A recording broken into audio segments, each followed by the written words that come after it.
하나님의 말씀 디도서 2장 1절에서 10절까지입니다. 신약성경 348쪽쯤 됩니다. 디도서 2장 1절에서 10절까지의 말씀 공동체 성경 읽기로 듣겠습니다. 제2장. 오직 너는 바른 교훈에 합당한 것을 말하여 늙은 남자로는 절제하며 경건하며 신중하며 믿음과 사랑과 인내함에 온전하게 하고, 늙은 여자로는 이와 같이 행실이 거룩하며 모함하지 말며 많은 술에 종이 되지 아니하며 선한 것을 가르치는 자들이 되고, 그들로 젊은 여자들을 교훈하되 그 남편과 자녀를 사랑하며 신중하며 순전하며 집안일을 하며 선하며 자기 남편에게 복종하게 하라. 이는 하나님의 말씀이 비방을 받지 않게 하려 함이라. 너는 이와 같이 젊은 남자들을 신중하도록 권면하되 범사에 내 자신이 선한 일에 본을 보이며 교훈에 부패하지 아니함과 단정함과 책망할 것이 없는 바른 말을 하게 하라. 이는 대적하는 자로 하여금 부끄러워 우리를 악하다 할 것이 없게 하려 함이라. 종들은 자기 상전들에게 범사에 순종하여 기쁘게 하고 거슬러 말하지 말며 훔치지 말고 오히려 모든 참된 신실성을 나타내게 하라. 이는 범사에 우리 구주 하나님의 교훈을 빛나게 하려 함이라. 아멘. 할렐루야. 네, 반갑습니다. 우리 좌우로 앞뒤로 인사하겠습니다. 사랑합니다. 축복합니다. 또 은혜 많이 받으세요. 인사하겠습니다. 네. 우리 지난 주일에 재직선거 1차가 있었는데 1차 선거에서 이제 안수 집사님 2분, 안수 집사님 5분, 그리고 이제 심호 권사님 2분이 선출됐고요. 이제 돌아오는 주일 5월 1일에 2차가 있습니다. 그래서 이제 안수 집사님은 5분, 이제 심호 권사님은 8분을 이제 더 이제 세워야 되는데, 아무쪼록 2차 선거까지 더 은혜 가운데 잘 마칠 수 있도록 또 개인적으로 또 이렇게 모여서 기도하실 때 꼭 같이 기도해 주시면 감사하겠습니다. 디도서 강의 계속 진행 중인데요. 오늘은 이제 4번째 시간입니다. 세상과 구별된 성도의 존재 방식이라는 제목으로 연준환 목사님 나와서 말씀 전하실 때 많은 은혜 받으시기 바랍니다.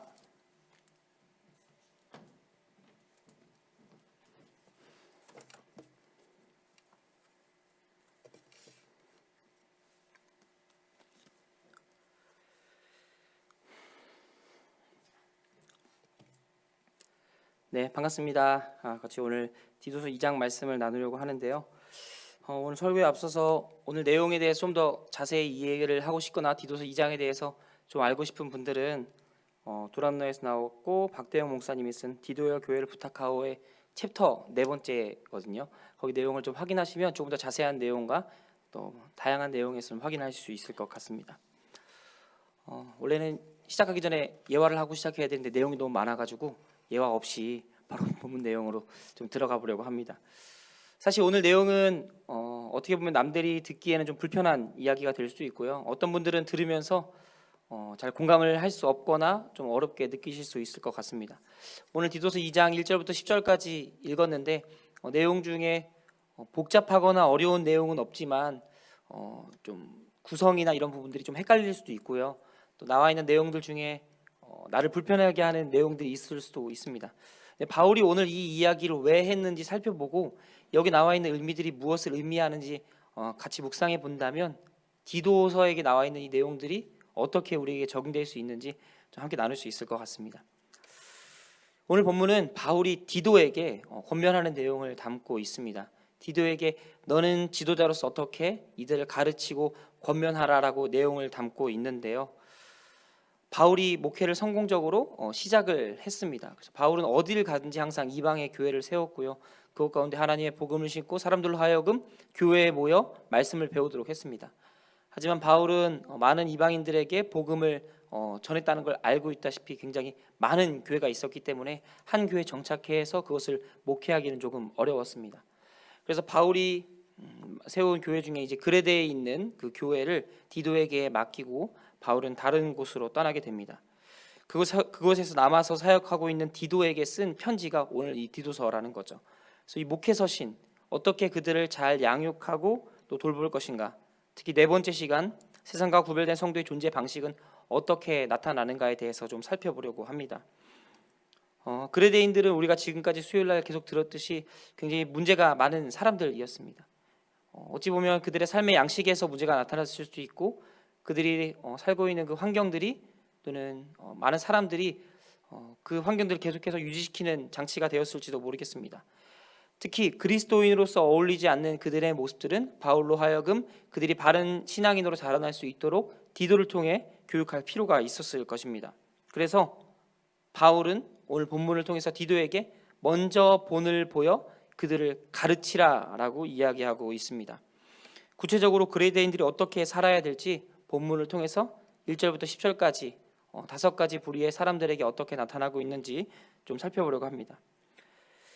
살피기 앞서서 바울이 갖고 있던 생각은 곧 예수님이 갖고 있던 생각과 같은 것 같습니다. 교회는 가족 공동체라는 이 공통적인 사항들이 예수님이 갖고 있었던 생각이고 바울이 갖고 있었던 생각이면서 곧 우리가 갖고 있는 생각이라고 생각합니다. 교회가 무엇인가요? 교회는 어떤 사람들이 모이는 것이죠? 정말 다양한 사람들이 각양각색의 특징을 가진 사람들이 모이는 곳 아닙니까? 신분도 다르고 지역도 다르고 사는 생활 양식도 다르고 성별도 다르고 나이도 다르고 정말 다양한 사람들이, 많은 사람들이 모여 있는 곳입니다. 그런 곳에서 우리는 서로를 물론 집사님, 권사님이라 부르긴 하지만 실제로는 형제요, 자매라고 부릅니다. 그래서 우리는 모두 하나님 아버지를 모신 한 형제 자매라고 말하죠. 예수님께서도 이와 같은 이야기를 하셨습니다. 마가복음 3장 35절에 누구든지 하나님의 뜻대로 행하는 자가 내 형제요, 자매요, 어머니라 라고 이야기하셨죠. 여기 핵심은 무엇입니까?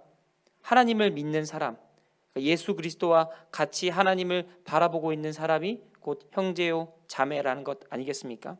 여기서 알 수 있듯이 예수님은 항상 하나님께 초점을 맞추신 분이었습니다. 예수님의 삶에 있어서 하나님을 빼면 아무것도 없다고 해도 과언이 아닐 정도로 예수님은 하나님의 생각에 초점을 맞추고 항상 사역하셨습니다. 너무 당연한 이야기죠.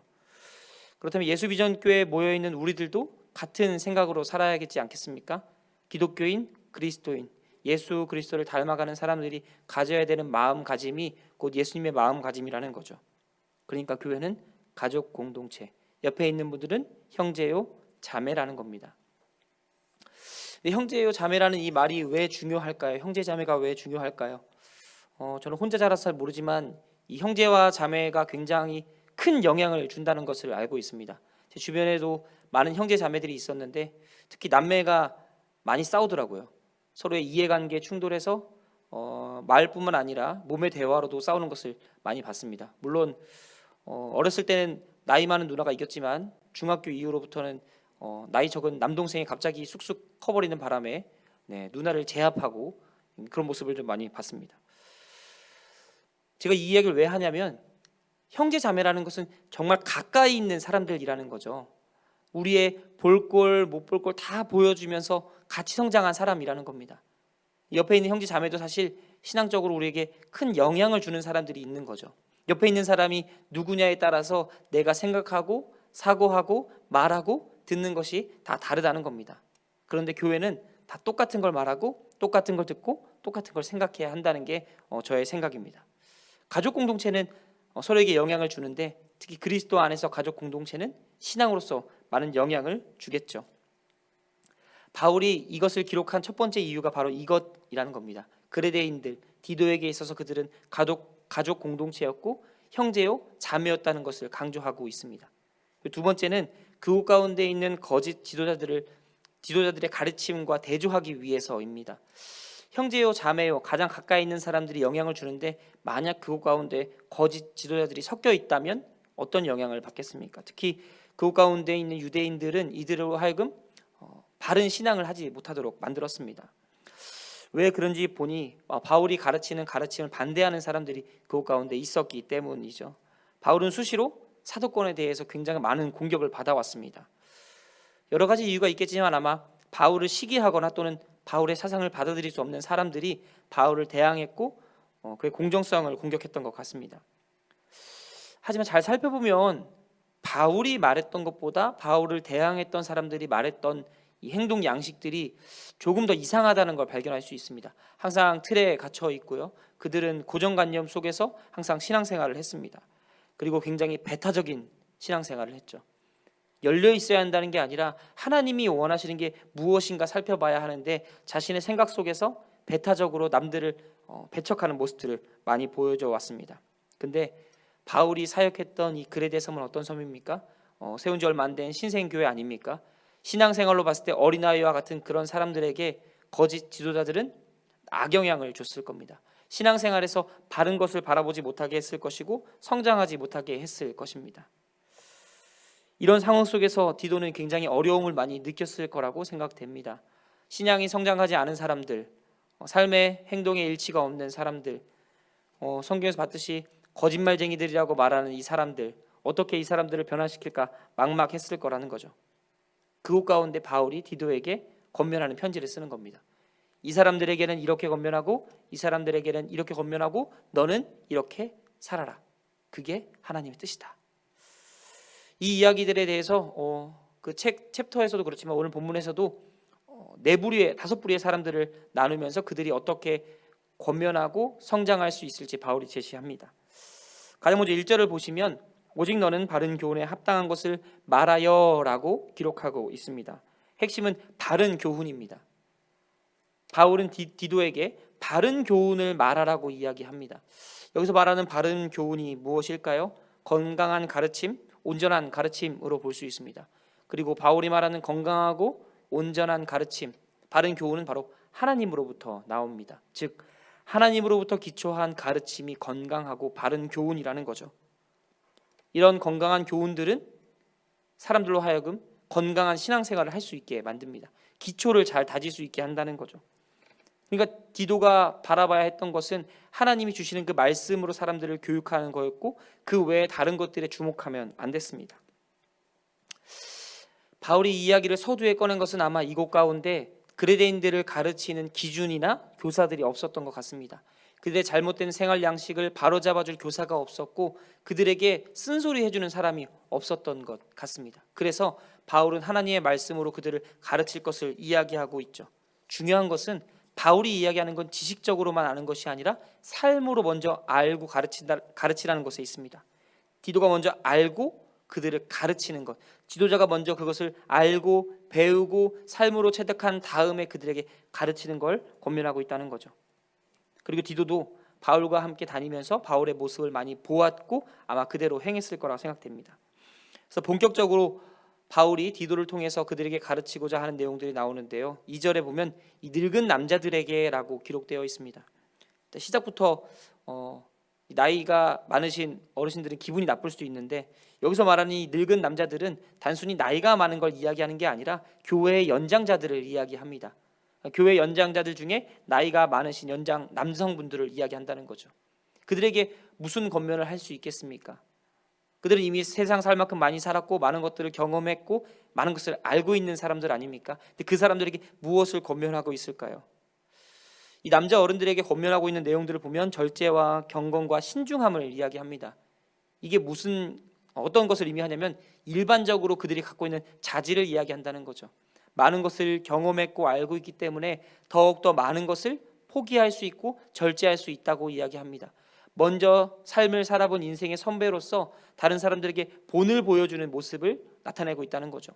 가령 예를 들어 이 당시 그레데 섬에 있던 많은 사람들, 특히 교회 내에서 남자 연장자들은 가장 먼저 음식을 받을 수 있었다고 합니다. 많은 음식들을 받을 수 있었는데 이것들을 포기하는 모습이 곧 후배들로 하여금 많은 존경과 그들의 삶을 통해서 많은 것도 얻게 만들었다는 거죠. 그들이 절제하고 희생하고 남들에게 나누는 이 모습이 곧 교훈이 돼서 다른 사람들도 그렇게 하고 양보하고 희생할 수 있도록 만들었다는 겁니다. 일상생활에 있어서 이 삶의 모습들은 젊은 사람들을 교육하는 본이 되었습니다. 또 어떤 것이 있습니까? 믿음과 사랑과 인내에 온전하라고 이야기합니다. 믿음과 사랑에 대해서는 따로 설명해 드릴 필요는 없을 것 같은데 이 인내함에 대해서는 조금 설명이 필요합니다. 여기서 말하는 인내함은 단순히 참음을 이야기하는 것이 아닙니다. 신앙에 대한 용기, 또 신앙에 대해서 소망을 가지라고 바울은 이야기하고 있는 것입니다. 이방인들이었기 때문에 아마 유대인들만큼 핍박을 받거나 그러진 않았을 겁니다. 하지만 이들이 필요한 것은 그 신앙을 지킬 수 있는 용기가 필요했습니다. 이 신앙을 지킬 수 있는 이 소망이 필요했다는 거죠. 그들의 삶에 있어서 이 그리스도인으로서 삶을 지킨다는 것은 쉽지 않은 일이었습니다. 특히 이방인들은 이전까지 살았던 생활 양식이기 때문에 더욱더 어려웠을 것입니다. 하지만 예수님을 믿기로 다짐한 교회의 남성 연장자들에게는 이것들을 요구했습니다.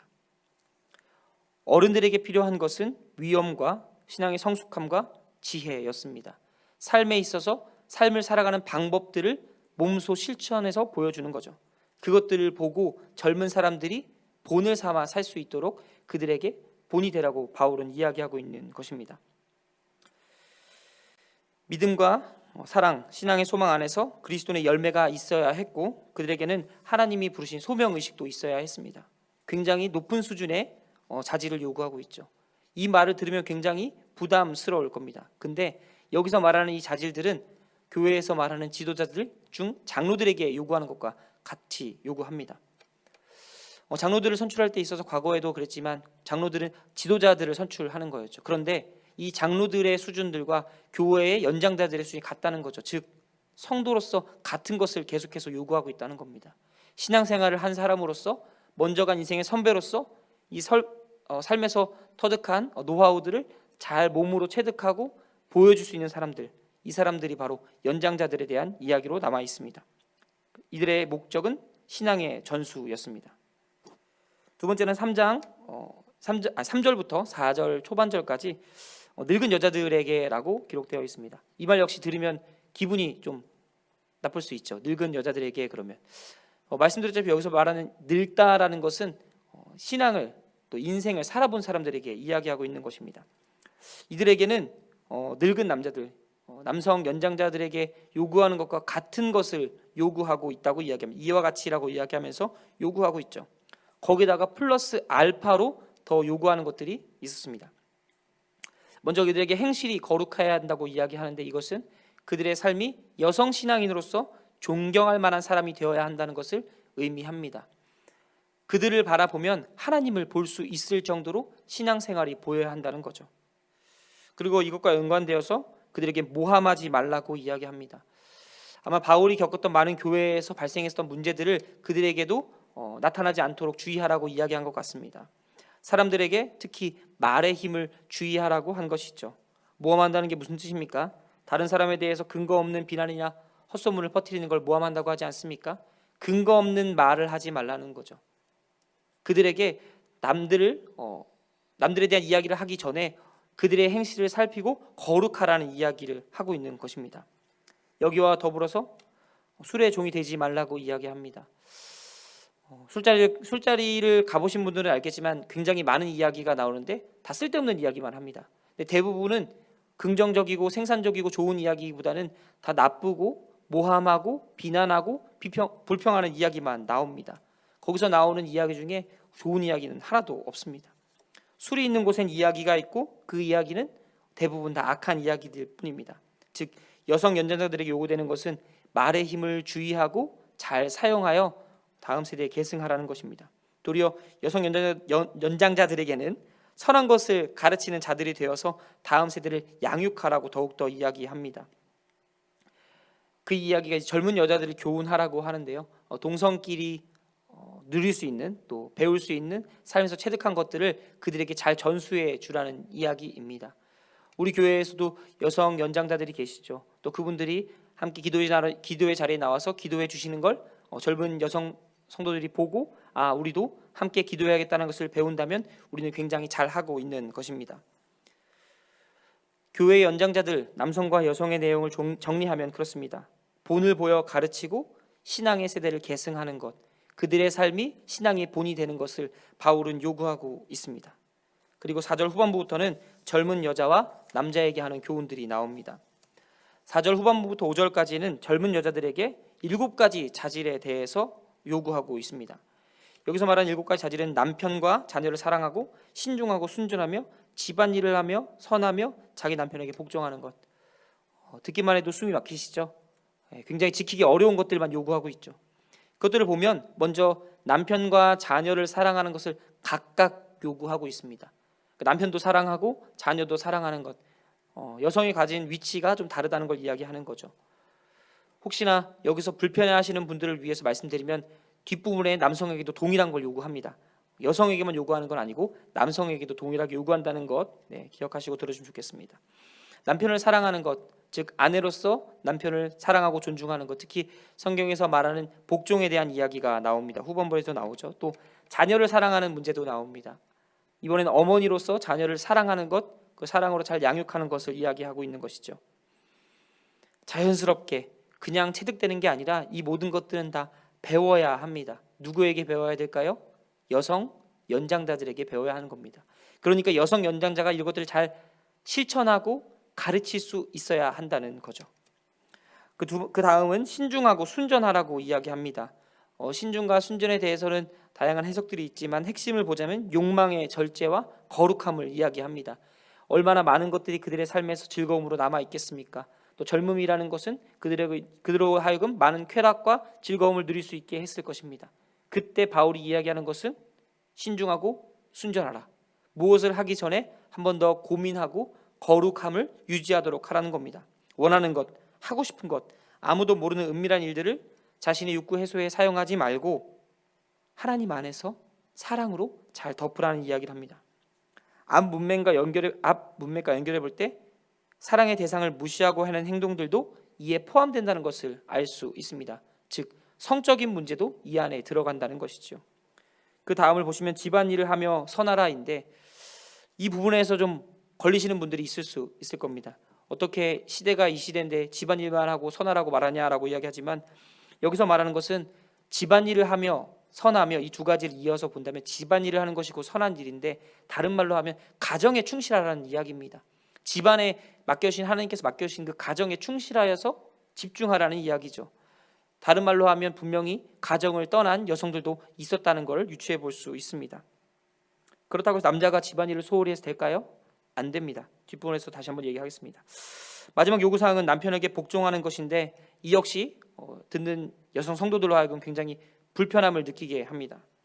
근데 이것들을 잘 생각해 보면 사도 바울이 지속적으로 했던 말이 있죠. 에베소서 5장에 보시면 아내가 남편에게 복종하는 것을 이야기합니다. 근데 여기서 말하는 복종이 그때 뭐라고 했죠? 자발적인 복종이라고 하지 않았습니까? 그냥 굴복하는 게 아니라 사랑의 마음으로 하나님 안에서 그를 섬기라는 거죠. 그리고 반대로 남자도 아내를 목숨과 같이 사랑하는 것, 서로 피차 일반이라는 겁니다. 하나님이 세우신 질서에 순응하는 것, 이것이 남편에게 복종하는 겁니다. 우리가 사용하는 나쁜 의미의 복종이 아니라 자발적인 순종을 이야기하는 거죠. 그리고 젊은 남자들에게도 이와 동일한 자질들을 요구합니다. 6절에서 보면 젊은 남자들에게 젊은 여자와 이와 같이라고 하면서 젊은 여자와 같은 것을 요구하고 있고요. 하나 더 추가해서 그에겐 신중하라고 이야기합니다. 여기서 말하는 신중하다는 무슨 뜻입니까? 그들의 삶에 있어서 책임질 만한 일을 하라는 겁니다. 당시 상황을 보자면 문화적 시대적 상황 속에서 남자들이 주도권을 갖고 있었던 건 당연합니다. 그리고 그 속에서 남자들은 거의 대부분의 결정권을 갖고 있었겠죠. 그러면 그 결정에 대한 책임을 질 수 있어야 된다는 겁니다. 그래서 저는 이 신중함을 책임감으로 보기로 했습니다. 무엇을 하든지 무슨 결정을 하든지 그에 대한 책임감을 가지고 결정하라는 것을 신중함으로 번역할 수 있겠습니다.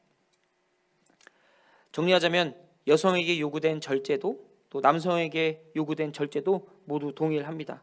즉 스스로 각자 타인에게 자발적으로 복종해주는 사랑을 보여줘야 한다는 거죠. 가정에도 충실해야 되고요. 자녀도 사랑해야 되고요. 하나님 안에서 모든 것들을 용납하고 책임감을 갖고 행동해야 합니다. 아마 우리에게 적용된다면 모든 사람에게 동일하게 요구하고 있다고 이야기할 수 있겠습니다. 5절 후반부에 보시면 젊은 남자와 젊은 여자가 이것들을 왜 지켜야 하는지 나와 있습니다.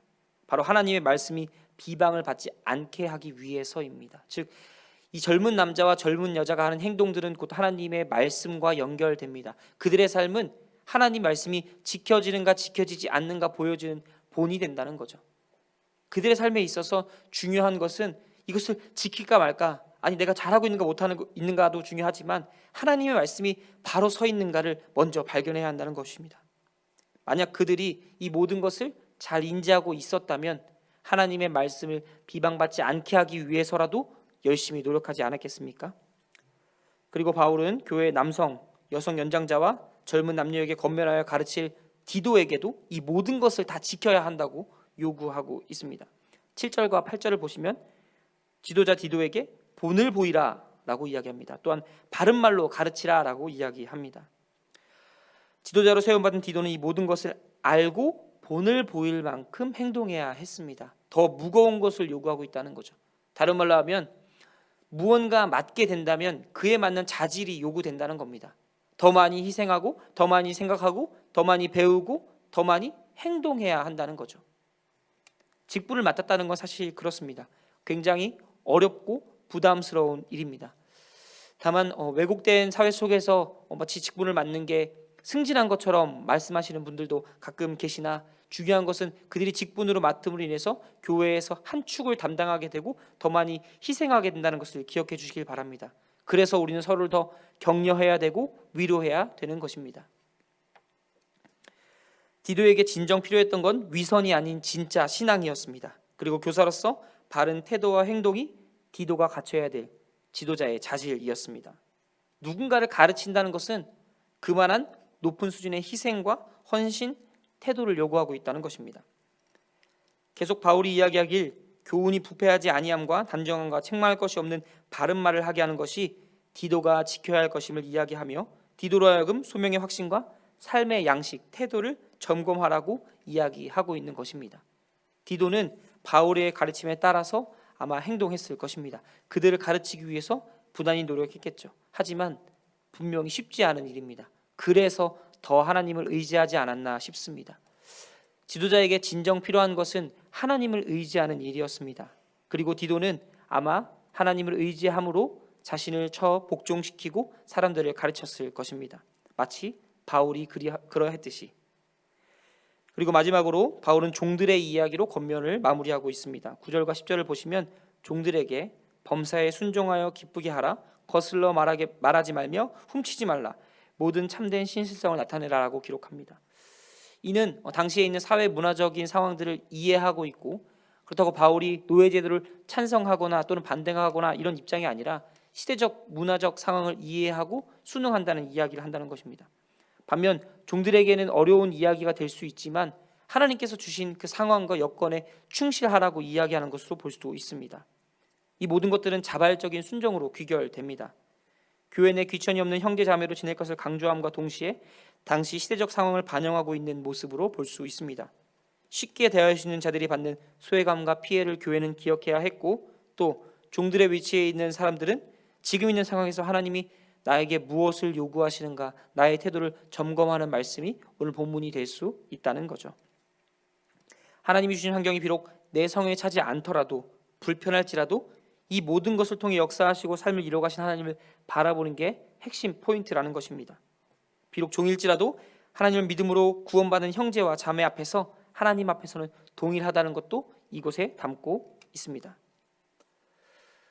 지금까지 교회에 있는 많은 구성원들에게 권면한 바울이 디도에게 하고 또 교회에게 하고 있는 권면의 내용을 들었습니다. 여기 있는 내용들을 종합해 보자면, 또 한 단어로 살펴보자면 무엇이 될까요? 결론이 뭘까요? 바른 교훈에 합당한 삶, 그리고 하나님의 말씀이 비방받지 않도록 하고, 대적하는 자들로 부끄러워 우리를 악하다 할 것이 없게 하고, 우리 구주 하나님의 교훈을 빛나게 하는 길을 사는 게 오늘 교훈의 핵심입니다. 즉 하나님께 의지하여 살라는 이야기를 하는 겁니다. 그러면 하나님 앞에서 바른 태도를 가지고 살아야 하고, 당시 바울이 느꼈던 많은 문제점들을, 또 많은 계층에서 나왔던 문제점들을 열거하면서 이러한 문제들이 있을 수 있으니 주의하고 또 주의하라라고 권면하고 있는 것입니다. 핵심은 사람이 아니라 하나님께 있다는 것을 이야기하고 있습니다. 우리가 주목해야 할 것은 하나님입니다. 마치 예수님께서 가정 공동체를 보시고 하나님을 집중하셨듯이 우리도 이 교회를 바라보며 서로를 바라보며 하나님을 집중해야 한다는 것입니다. 만약 옆에 있는 성도를 통해서 하나님이 보인다면 내가 함부로 행동할 수 있을까요? 아마 나는 신앙의 본을 바로 세우기 위해서 부단히 노력하고 또 노력할 것입니다. 그리고 그 안에서 하나님을 의지하는 모습으로 살아가고 하나님께 합당한 사람으로 살기 위해 최선을 다했을 것입니다. 매 순간 불평불만이 넘쳐나고 다투고 분열하고 이간질하는 사람들 속에서 우리는 이런 태도를 견지해야 합니다. 때로는 참고 불평 가운데에서도 입을 닫고 또 사람들을 사랑하는 모습을 나타내며 다른 사람에게 본을 보이는 모습을 살아야 합니다. 이러한 선한 영향력을 끼치는 것이 곧 하나님의 이름을 드러내는 일 아니겠습니까? 사랑하는 성도 여러분, 오늘 말씀을 통해 나에게 해당되는 요구사항이 무엇인지 세세하게 살펴보시길 바랍니다. 우리는 신앙인으로 예수비전교회에 속해 있고 누군가는 연장자로, 누군가는 교회의 일꾼으로, 누군가는 교회의 봉사자로 이 공동체에서 생활해 갑니다. 불편하지만 하나님 안에서 우리가 바울의 권면들을 지키며 질서를 세워가는 것이 아마 하나님이 우리에게 원하시는 일이 아닐까 생각됩니다. 그리고 예수 그리스도를 생각하며 그의 모습에서 본을 찾아 건강한 공동체를 세워가는 것이 우리 교회의 한 가지 목표가 되길 간절히 소원합니다. 우리 교회도 건강한 믿음의 계승과 믿음의 순기능이 성령을 통해 잘 역사하여 우리의 공동체에 나타나 서로가 사랑하고 격려해주는 공동체가 되었으면 좋겠습니다. 오늘 설교의 제목처럼 세상과 구별된 성도는 존재 방식부터가 다릅니다. 세상은 자신을 의지하지만 우리는 하나님을 의지하며 살아갑니다. 그렇게 세상의 기준보다 더욱 강력하고 절제할 일들만 요구하는 성경에서 우리는 하나님의 뜻을 발견하고 하나님의 사랑 안에서 믿음의 형제 자매들을 생각하며 바른 교훈으로 성령께 가르침받는 공동체가 되기를 간절히 소원합니다.